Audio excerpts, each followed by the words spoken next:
মাঝে বেশ কয়েকদিন সোশ্যাল মিডিয়াতে একটা মিম শেয়ার হচ্ছিল, যেখানে বলা হচ্ছিল পুরুষ মানুষ দুজনের জন্য ইনকাম করে, এক হচ্ছে তার নিজের বউ এবং দুই নির্মলা সীতারামনের জন্য। আর এই কথাটি বোধহয় নির্মলা সীতারামনের খারাপ লাগায় 2024-25 ইউনিয়ন বাজেটে তিনি রেকর্ড অষ্টমবার বাজেট পেশ করতে গিয়ে মধ্যবিত্তদের জন্য এক মাস্টার স্ট্রোক দিয়েছেন। যেখানে পুরনো কর ব্যবস্থাতে 5 লাখ টাকা পর্যন্ত কর ছাড়ের ব্যবস্থা ছিল, এই নতুন কর ব্যবস্থাতে সেখানে 12 লাখ টাকা পর্যন্ত কর ছাড়ের ব্যবস্থা।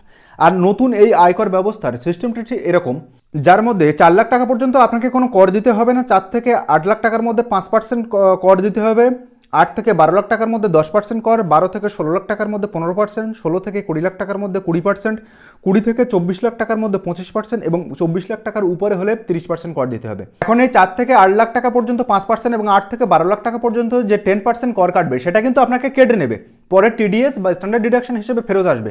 সেই হিসাবে আপনার যদি বার্ষিক আয় 12 লক্ষ টাকা হয় তবে আপনি 75,000 টাকা পর্যন্ত ছাড় পাবেন, অর্থাৎ 12,75,000 টাকা পর্যন্ত আপনি কর ছাড় পাবেন। তারপরে যে টাকাটা আপনার গেইন হবে সেটার উপরে আপনি 10% ছাড় পাবেন। সেই হিসাবে যাদের বার্ষিক আয় 18 লক্ষ টাকা তারা 70,000 টাকার কর ছাড় পাবেন, আর যাদের আয় 25 লক্ষের উপর বার্ষিক আয় তারা 1,10,000 টাকার কর ছাড় পাবেন। কিন্তু যদি আপনার এই ইনকামের মধ্যে কোনো শর্ট টার্ম বা লং টার্ম ক্যাপিটাল গেন হয় তবে কিন্তু এতে ছাড় পাবেন না। তাহলে সেই দিক দিয়ে দেখতে গেলে শুধুমাত্র বেতনভোগী যারা, তারা শুধুমাত্র এই ট্যাক্সের সুবিধা পেয়ে যাবেন।